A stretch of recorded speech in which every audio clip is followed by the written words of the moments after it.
Gunung Nebo adalah bukit batu yang terletak di Yordania, sekitar 710 meter (2330 kaki) di atas permukaan laut. Bagian dari pegunungan Abarim, Gunung Nebo disebutkan dalam Alkitab sebagai tempat di mana Musa diberikan pemandangan tanah perjanjian sebelum kematiannya. Pemandangan dari puncak memberikan panorama tepi barat di seberang lembah Sungai Yordan. Kota Yerikho biasanya terlihat dari puncak, seperti Yerusalem pada hari yang sangat cerah. Kota Alkitabiah Nebo, sekarang dikenal sebagai Hirbet Al-Muhayyad, terletak 3,5 km jauhnya. Ya, Gunung Nebo adalah salah satu situs yang selalu dikunjungi ratusan bahkan ribuan orang setiap bulannya, khususnya peziarah Kristiani. Mengingat situs Gunung Nebo dipercaya sebagai tempat di mana Allah menunjukkan tanah perjanjian kepada Musa.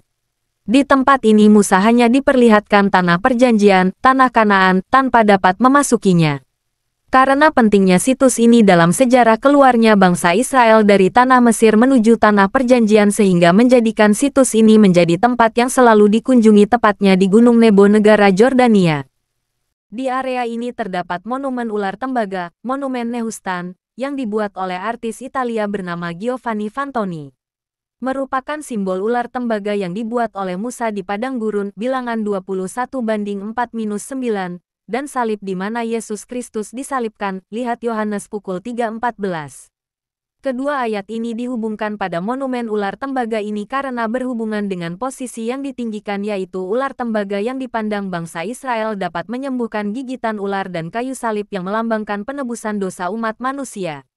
Di sisi kanan monumen ular tembaga terdapat plakat penunjuk arah dan jarak ke berbagai kota bagi yang ingin memandang tanah perjanjian dari jarak jauh.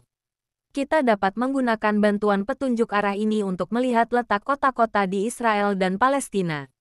Dengan posisi yang strategis dan bisa melihat keseluruhan tanah Kanaan, maka situs Gunung Nebo lebih dipercaya sebagai tempat di mana Musa hanya diperlihatkan tanah perjanjian tanpa memasukinya.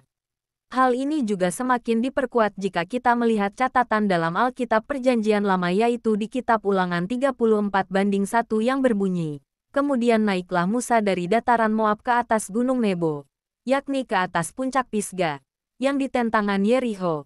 Lalu Tuhan memperlihatkan kepadanya seluruh negeri itu." Kemudian pada ayat 4, "Dan berfirmanlah Tuhan kepadanya, Musa, inilah negeri yang kujanjikan dengan sumpah kepada Abraham, Ishak dan Yakub, demikian, kepada keturunanmu lah akan kuberikan negeri itu. Aku mengizinkan engkau melihatnya dengan matamu sendiri, tetapi engkau tidak akan menyeberang ke sana.